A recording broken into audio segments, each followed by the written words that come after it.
Scholes! And the Grizzlies lead 1-0 here at home with National Ice Hockey.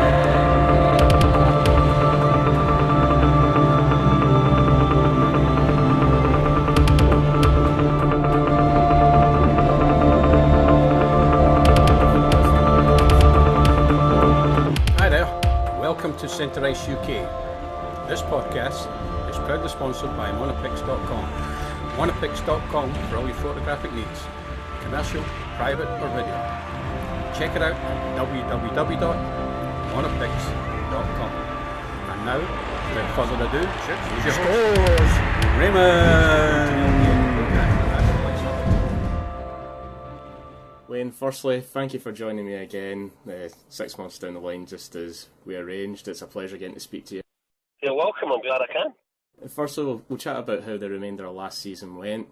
You came into ownership part way into the season, and in those short months, the club shot up to mid-table and secured a playoff spot for the first time in 17 years.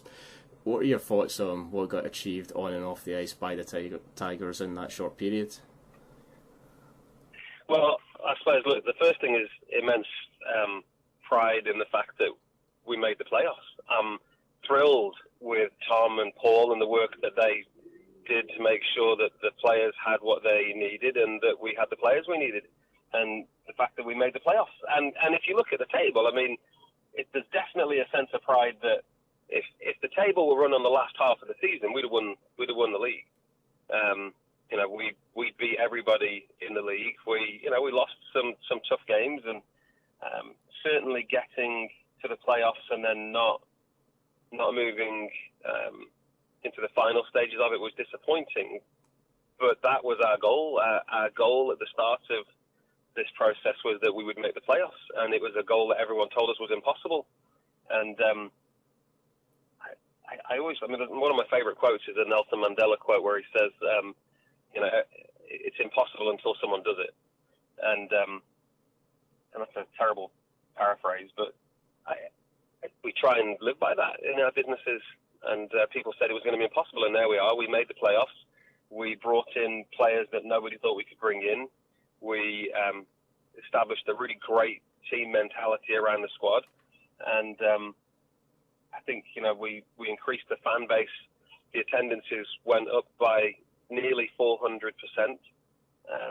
Overall, we did everything that we planned on doing and actually exceeded some of those expectations. So I'm really pleased with it. I mean, honestly, gutted that we didn't go further in the playoffs, because I really thought it could have gone either way. We're very, very evenly matched with Guildford, but ultimately, they're a team you've got to respect. They've got phenomenal players, great management structure, and they know what they're doing. Those are the kind of teams we can learn from. And now as you're gearing up for the first full season in charge, one of the exciting partnerships taken up by the club is with the Utah Grizzlies of the ECHL. They'll help out with the forthcoming hockey camp, and they'll be joined as well by the Salt Lake City Moose coach as well, Jeff Carr, to assist with that. Could you tell us a little bit of how those affiliations came about and what the hope is on the benefits for both sides? Well, look, the first thing is that it came about because we've got a desire to build a great hockey team here in England. And we wanted to have the ability to offer our players and our coaching staff and also our management staff the ability to raise their game. And I'm a great believer in raising your game by being associated with people that are better than you. And I think when you look at the structure that the Utah Grizzlies have, they're a great team. As a head coach, Tim is just a fabulous coach. He's done wonderful things for the Grizzlies. He's got a glittering career behind him and also a glittering career ahead of him. And so I think, we looked at how we could improve our game, and we spoke to 4 different clubs in the US. We didn't just choose Utah because they were local. I think that definitely adds a benefit to us. It's easier to communicate with them and we can go and spend more time with them. But the reality of it was we needed to find a team that matched our ethos, that we knew we could talk to and that would make us raise our game. And so we forged a partnership with them, and it was really just a case of we knew someone who knew someone who knew their CFO, and we went and sat down with Jill and we talked to her, and then we sat down with their general manager, and we've had these fantastic conversations with them over a period of about 4 or 5 months where they had the same kind of ideas. They really want to stretch themselves, and they saw benefit for them in our relationship, not just from a merchandising or marketing standpoint, but they felt like it could help them and challenge them and their staff by associating with our team and our players. And they saw that we have a desire to really stretch ourselves, and they believe they can benefit just as much from that. So, we talked about what that relationship would look like. And yes, it includes a merchandising, marketing relationship, but it also includes a relationship between the coaches. I mean, Tom and Tim, it's funny, they talk every couple of days. I mean, they're always having conversations. There's a reason to stretch ourselves in terms of management, coaches, and players. And this gives our players the opportunity to do that. There are some players that see the ability to maybe even go and have tryouts in the ECHL. And I think there's an exposure available there for them with that. And our job as a team is to make our players and our staff the best they can be and make them better than they think they can be. And so having those kind of affiliations with the ECHL and with the Utah Grizzlies gives us the opportunity. And it won't stop there. Look, we're still in discussions with 2 NHL teams. I think we'll have an announcement certainly before the start of the season where we'll be able to announce an NHL partnership so that we can stretch ourselves even further.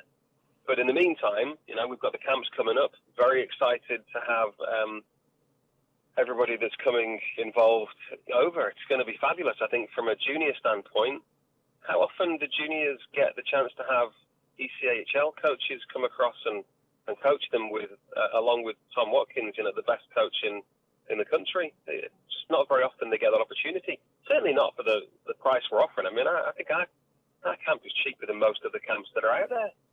So I think it's a fabulous opportunity to show people that, A, we keep our word, and B, we want to improve hockey in the UK, and we're willing to invest in the right people and the right partnerships to make sure that everybody gets the best opportunity to play their best game. And just how crucial is that for the kids, especially those under 18, getting that kind of quality level of coaching? Because if Great Britain wants to develop in ice hockey, it's got to be your grassroots coaching, surely, to pave the way forward. Well, it was an interesting discussion. We talked about that a lot, about, are we going to bring in the hockey camp and just do it for the Tigers, or are we? And Tom and I and Paul were all on the same page. It was like a 3-second discussion. We all sort of looked at each other and said, well, if we're serious about developing hockey, you've got to give that benefit and that opportunity to the kids from the day they start playing. They've got to have that exposure to exceptional quality right from day one. And that's why when we looked at the hockey camps, we just said, well, we've got to do 2. We'll do 1 for the Tigers, and that's great. And they'll love it, and they'll raise their game. But at the same time, we've got to do the hockey camp for the juniors. There's got to be that ability. And it's one of the reasons why we didn't make it just for the juniors in Telford, for the Tigers juniors. We felt it was important to open it up to juniors around the country so that they can all come and do it. Because as much as I want the Tigers to be a dominant force in ice hockey in the UK, and of course I do, I want them to win. I don't think we can afford to be as parochial about this as we'd like to be. I think you have to offer those same kind of opportunities to kids around the country, so that as a whole, hockey starts to raise its game around the UK. It can't just be that we solely focus on our own areas. And we've got to spend more time working together to improve the game for everybody, and that means that you've got to be more inclusive. And progress is also continuing off the ice for the Tigers. Now that the resources are in place, just how important is it to get partnerships up with businesses local to the club and get reconnecting with schools and the local community in general? It's massive. I think it's a bit weird for me, honestly, in some places, because, see, I remember the Tigers, when I was the stick boy, they had great relationships with local companies, and lots of the Tigers, the players, were employed locally and had those kind of relationships. And I was gone for a lot of the difficult years, and I think it's one of the reasons why I do respect the owners that are in the league at the moment. I mean, as much as I have disagreements with some of them, I do respect the fact that ultimately these are the owners, these are the fans, these are the players that have kept ice hockey going during the difficult times and have invested money and have lost money in a lot of cases to keep their hockey teams going. So I do have a healthy respect for them.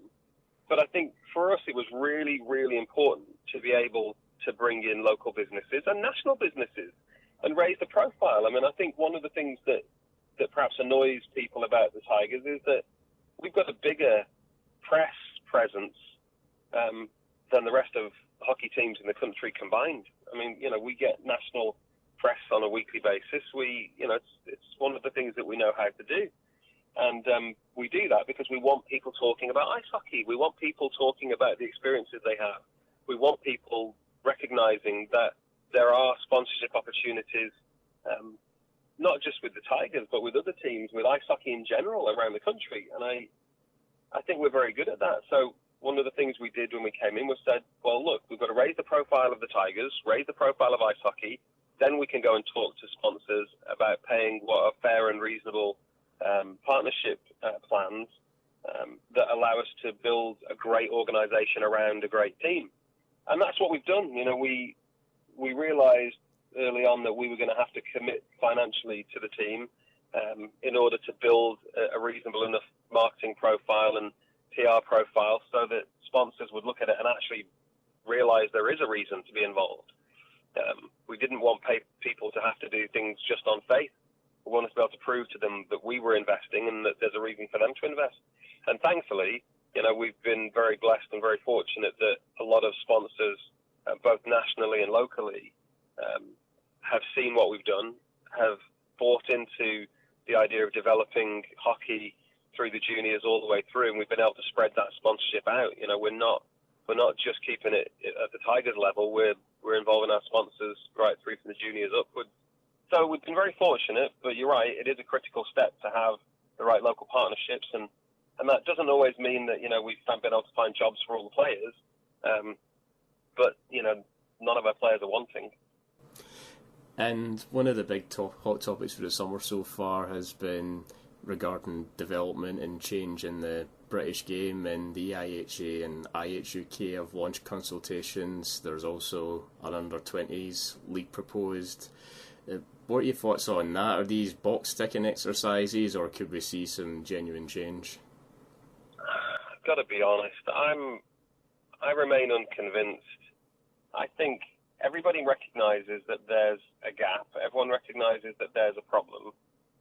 But I think that, when you get the International Federation saying, you guys have to do this, and our response is, oh, okay, well, then we'll have a look at this, I think that shows that there's perhaps I don't want to say a lack of desire, because I think everybody involved in hockey wants hockey to be successful.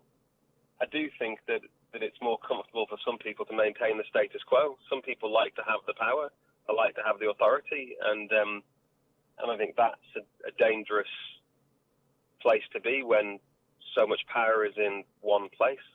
So I'm not convinced on the under-20s plan at all. I feel like it's a bit more of a band-aid than anything else. And I also think that it'll have a natural knock-on effect with the teams like in the EPL. I just think it'll have a natural knock-on effect that may not be that positive. I think that there's probably a better way of doing it. And I think that ultimately, look, I'm glad there's activity. I'm glad that there's more discussion. I'm glad that there's more thought going into this. And I love the fact that as owners, we're all talking about the development more. As fans, we're talking about what we think is right for the game. I think there could be more communication openly with every party that's invested in this, and that means the fans should have a say. Because the truth is, a lot of these fans have been around for 30, 40 years in the UK with hockey. I mean, I wager, I'm pretty certain that there are some smarter fans out there than me that have probably got more knowledge about this and that could honestly give a better insight into how they think the game should grow, because they've seen the mistakes that have been there. So I just wish that there was a better fan consultation. I wish there was a better way to involve the players. I still firmly believe that there should be a players' union. I think it's a travesty that there's not. I think it's ridiculous that players rarely get consulted on the future of the league, and yet they're the ones that are playing the game. It just baffles me that we don't have that communication with players. I don't understand it. I really, really believe that the players need a union, that they need to have a voice in hockey in Britain. And right now, they just don't. And so you end up with politics being the dominating force rather than discussion, compromise, progress. Is part of that problem with the politics, etc., down to the fact that there's so many bodies responsible for running the game in this country? Because you have the EIHL, the EIHA, you have IHUK, and then you've all got the subdivided British federations as well. You've got Scottish Ice Hockey, Northern Irish, etc. Is there too much there for such a small sport? Yes, no question. I honestly believe that I guess that's where, some of my comments probably wind people up, is that I just believe that we're smarter than this. We can learn to communicate better than we do. And I think right now, when we've got so many organizations and so many people trying to protect their territory and their power bases, that we're just never going to progress, because ultimately there will always be a need to consolidate some of those power bases. I had a friend of mine who he sold a company recently to another company, and we were having a discussion about how hard it was for him to let go. He said that he'd built this company up, and it was worth a good amount of money. I mean, he sold it for $200 million, and it was worth a good amount of money, and it was his baby. He'd built the company up, he'd founded it, he'd run it, he had really done a good job with it, and then they merged with this other company, and he said the longest discussion out of all of the negotiations that they went through was about who was going to run the new merged company, and he said it didn't dawn on him until the very last meeting the damage that potentially could be done because he wanted to hold on to the power, and it was an interesting discussion to have, because he really felt like he had made a significant shift in his own management skills when he realized that wasn't what was important. Who was in charge was less important than the fact that the two companies together were going to be stronger. They were going to have a more dominant market position. They had a better offering for their clients. They had a stronger financial position, and they had a better base to build from, and they could afford to take on other markets now because the two of them are working together. And so, he ended up saying, look, I actually think I'm going to resign. You should be the CEO of both companies. I'll stay on the board and help direct it and help build it. But we need one voice. We need one CEO. And I think when I look at ice hockey in the UK, I think there's a lot of similarities with that. And look, some of them may have happened out of necessity. Maybe it was necessary for a lot of the splits that happened. But I'd like to think that we all love hockey enough that we can find a way to work more effectively together, rather than saying, well, we don't talk to them because they're Scottish hockey or Northern Irish hockey, or we don't talk to them because we're the English hockey, or we don't talk to them because they're the elite league, or they're this, that, and the other. I think there's a little too much segregation in the running of ice hockey in the UK. I think together we would be stronger, and I think together sponsors would look at us and say, well, actually, there's a market we can play in. I mean, hockey is not a small fan base. It's a fabulously large fan base. So many people go and watch ice hockey in this country every weekend. It's unreal, and yet we struggle to get sponsors. And the reason we struggle to get sponsors is because the leagues themselves, these organizations that run it, don't even talk to each other. They don't talk. And when they do, it seems to me that, and I might be wrong, look, this is just my opinion. I'm not perfect. But it seems to me like we like to protect our territories. I'd like to see more communication.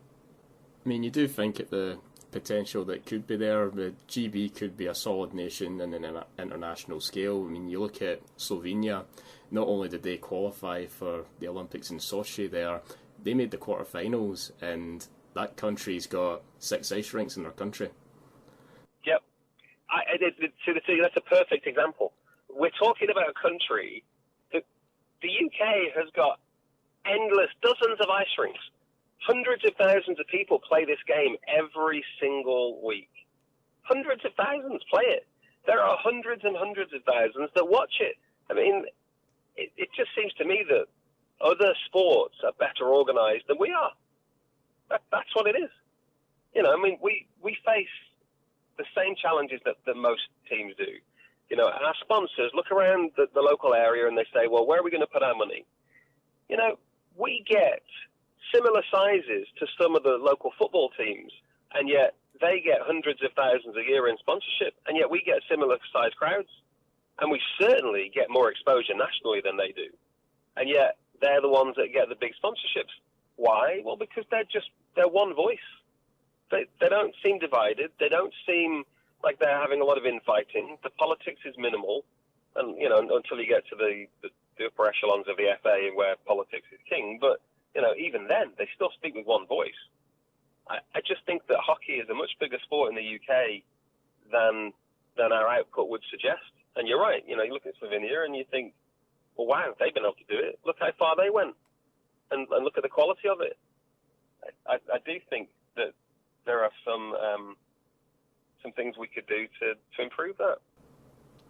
And partly what you mentioned as well is maybe the introduction of a players' union. And we've seen over the summer as well, I won't name names, but we've seen players forced to make statements to supporters clubs stating, you know, their club hasn't paid them, they've owed them money over these past few months. Would a union help protect them in relation to getting what they're due in their contracts? I think the first thing there is yes, I do think that there needs to be a players' union. I don't think it can be a bad thing for the owners, the teams, the supporters and the players. I think that can only help because I think it increases discussion, it increases the professionalism of the game. The reality of it is, you know, we've looked at some contracts that players think they've got. I mean, we had one that came back. It didn't even have the right date. It had the contract date just 3 years ago. And this poor player, he didn't know. I mean, it's not his thing. He's not a lawyer. He didn't know. Where do players go when they get faced with contracts? You know, look, I'm going to tie our contracts up to be legally binding, and I'm going to make sure that they are absolutely the best contracts that we can find in the league. And a player should have every ability to go to a lawyer and say, how's this contract for me? What I'm looking for out of this contract is this. This is what I want out of the relationship. The only reason we have contracts aren't negative things. Contracts are there to make sure that there's a meeting of minds. That's what contracts are for. Well, this is what we expect from you as a player, as a club. This is what you expect from us as a player to the club. This is what's in the contract. Does that meet the agreement that we've made? Yes. Great. Let's put it in writing and sign it so we all know what's expected. Then we know what we're all supposed to deliver on. They're not there to screw people over. But I think that players don't have that ability right now to take it somewhere and say, well, this is what it is. You know, if you're a player and you're getting paid 150 quid a week, or, you know, even lower if you're a younger player, if you're an 18-year-old player just coming into the league and you're playing for 50 quid a week or whatever it might be, how do you afford a £500 an hour lawyer to look over your agreement for you? It's just, you can't. It's not reasonable. So I think a players' union would just help increase the professionalism. It would help make players feel more secure, and it would give them that security. And I think you can avoid a lot of these moments where you have players having to make statements in the press to try and get paid. It just seems wrong to me. And look, you know, like I say, I mean, I'm not perfect. I mean, we have our disagreements with players occasionally. We have our disagreements with fans occasionally. I mean, that's the nature of what we do in life. We're always going to have disagreements with each other. But I think if you've got a contract in place that's professional and is professionally done, then you can avoid a lot of conflicts. You can avoid a lot of the arguments because it'll be in writing. And I think that players deserve that representation. I mean, how could that make the league worse? That's what I don't understand. Is I hear, I had one owner who just about tore my head off at one meeting when I suggested that the players needed a union and that we should probably fund it. I mean, honestly, I thought he was going to climb across the table. I said, well, I don't understand it. What bad can come from the players having a voice at the table? I don't understand what. Well, they don't need that. They talk to the coaches. The coaches talk to us. Well, coaches aren't players. They've got different responsibilities. I just can't see the negative of having a voice for everybody. And especially if you're talking about developing the game, why shouldn't the players right the way through have a voice? I don't know. I mean, look, I think it's definitely one where I probably fall outside the circle of the mainstream on that one. And maybe I'm wrong. I don't know. I don't think I am. Well, just last couple of topics then before we let you go. Forthcoming season for the Tigers. As of this moment, it looks like it's going to be a 9-team EPL this season. How's that going to affect the dynamic for all the clubs in the league? I take it it's something you've probably discussed with the other owners. Yeah, there's been a lot of discussion about how we're going to. I mean, look, the reality of it is you want to make up the revenue. I mean, that's what concerns a lot of owners is we've got to make up the revenue. And I think the truth of it is that every owner I know, there's not a single owner out there who wouldn't bend over backwards to try and find a way to help Slough or another team enter the league. I mean, I think that's one thing I've been really impressed with. Everybody is genuinely sad that Slough pulled out of the league. I think it's a terrible shame. I mean, look, I do think that there's some myths around why some teams pulled out of the league, and I think certainly seeing some of the press that's coming out of Slough in recent days, I think everybody was hopeful that there could be a resolution that would allow Slough to come back to the EPL, and none of us want them to pull out. It's a terrible shame, especially when you've got a team like Slough who've got such a great history in hockey. I mean, they've been around for ages. I mean, I've still got a program from a Telford Tigers Slough Jets game from the late 80s that I found about 4 weeks, probably about 5 weeks ago, and I was looking through the garage. They've been around forever. They've got such a proud history. So for me, I find it sad that they pulled out of a league because they didn't feel that they could win it. I think that's sad because I think they've got a great history of winning. So, we've had a lot of discussions. This weekend's the AGM. I think we'll all come to agreement on what the format will be.